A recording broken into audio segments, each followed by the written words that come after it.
Good morning. My name's Tim Dufner. I work with Lancaster City Schools. I've been here for 25 years. I spent 18 and a half years at Anchor Hocking in the furnace room and loved every minute of it, just as I love this job. Like I said, I've spent all my life here in the Lancaster City Schools district or in Lancaster City, except for about 19 months in the military, where I spent that time in Vietnam. I just want to show you a few things that come back to haunt us all the time with our aging buildings. So if we get done with this little thing in my office here, then we'll move on out to a couple of buildings and go from there and see what you think. Here we are. We're finally made it over to East School.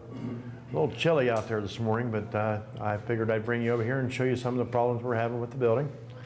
There again, we did a seal and tuck point. If you're not familiar with that, we go through the whole outer part of the building and cleaned and tuck pointed, took the cement out and sealed every brick in this building. Well, that's been a few years ago, and I want to show you that it's coming back already. Like I say, we're having moisture problems here in the district again. We did the outside bricks like I told you, and this is what happens once the moisture starts getting back in the wall. If you notice the paint starting to peel and stuff, we can't let this go very long.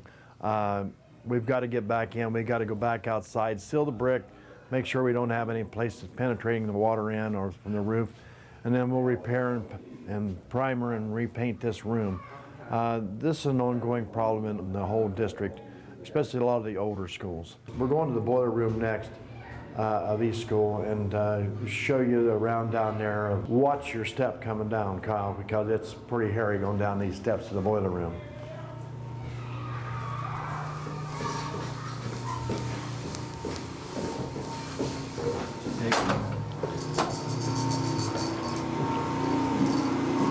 I have a journeyman plumber here with us, and he can give you some idea of what we really have down here that we try to accommodate the kids with the heat. So go ahead, Dan. These are the boilers that were put in 1978, and then the burners have been upgraded since then within the last 5 or 6 years. But the problem is where the boilers sit, there's a natural spring that runs through here. Can you give us an idea, Dan, how much money we put into the igniters and stuff that are on this boiler? Do you remember off the... Oh, I believe it was probably in the $20,000 range, changing both burners over. Storage is a major problem that we face in every building, and it really has escalated because we have more kids, we have more students in the district, and you know, I think there's 6,000 some students total in the district right now, and only 1,600 I think are at the high school. So the rest of them are out here in all the other small buildings. So just take a look around, and this is another thing that we need to address. We do address, but it just never goes away. Never goes away. If you want to come in here, I'll just show you some of this is the meter room, or our main service for the building here. As you can see, if you can just look at it and tell it's old. A lot of the stuff's not marked right. Anything that we've worked on ourselves, we try to remark to know where it's at. But if you have a problem somewhere, it might take you an hour to find out where your switch is because it's not labeled correctly. Come in here again, we've got more of the screw and fuse style. Like I said, that stuff it's expensive, hard to find, almost non-existent now. And as you can see here, this copper pipe here, this is the water service that comes into the building. And it's right over top of our panels. Pretty much common sense tells you that's not a good idea, and that would not be legal in a new building. It was originally been grandfathered in, but not a good idea at all. There are several things that I am licensed and the other guys are licensed for. One of them's termites. As you can tell, we have termites. They just show up, and our groundsman has the license for that. We'll probably have to come in with Casey and tear this all out and treat this area. It's amazing where you find these little critters at. I mean, you know, we deal with roaches and we deal with termites and we deal with the bugs in the fields and the bugs coming into the building. So it's an ongoing battle that we all have to be licensed for, and we are licensed for. We couldn't do it if we didn't. We'd have to contract it out. And over the years, we've decided that who better would know the buildings to be able to do the job than us, so we've licensed ourselves. I wanted to touch base with one of the grade schools here. We have a ballasted roof on this section of the classrooms and on the far section of the classrooms. It's been here since about 1983. We're starting to have problems, little leaks here and there. This little roof right here, these were replaced, I suppose 5-6 years ago because of the leakage problem.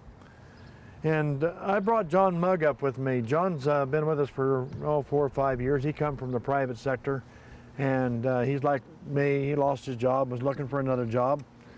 And I just wanted him to touch base on a couple schools, what he does to do repairs on roofs. For example, John, tell him what you know about West School.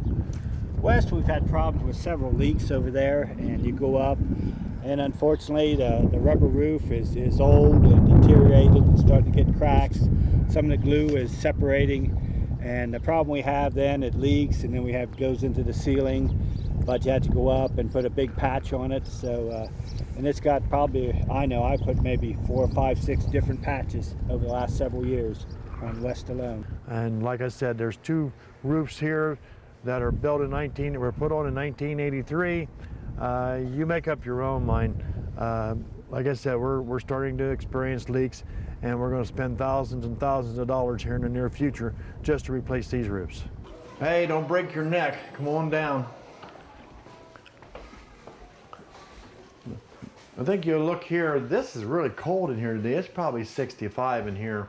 This is kind of like a book room for them where they sit, and I think they probably tutor in here as well. It's chilly enough for me to wear this jacket. So, and of course you can see there's no ventilation whatsoever. We have lighting. The only source of heat is that electric heater sitting on an old chair. Just another example of South School, how tight we've become with the expansion of the kids. I just wanted you to go a few places and let you see how the district's doing. It's not that we don't have a good bunch of guys, because let me tell you, I'll put these maintenance guys, custodial guys and girls up against anybody. They save this district a ton of money. They do a lot of in-house work that a lot of other districts go outside and do. They don't have the ability to do what we do. We put in freezers, coolers, air conditioning, heat pump. We put in, you name it, we do it. We take care of 185 acres of ground, do sports fields, paint. You guys all know what we do. You see what we do every day. Like I said, I'm from the west side. I grew up here in Lancaster all my life except for 19 months in service. I worked at Anchor Hocking for 18 and a half years, lost my job to the economy, got lucky and got this job. And I'll tell you what, there ain't nothing any more important to me than your kids. I'm here for the kids. It doesn't make any difference. I'm not here for the superintendent, the board members. I'm here for your kids. And anytime that ever changes in my mind, then it's time for me to go. So just remember that. That's why we're here. That's why the guys are here, or we wouldn't have them hired here. So you can't ask for any better. See ya.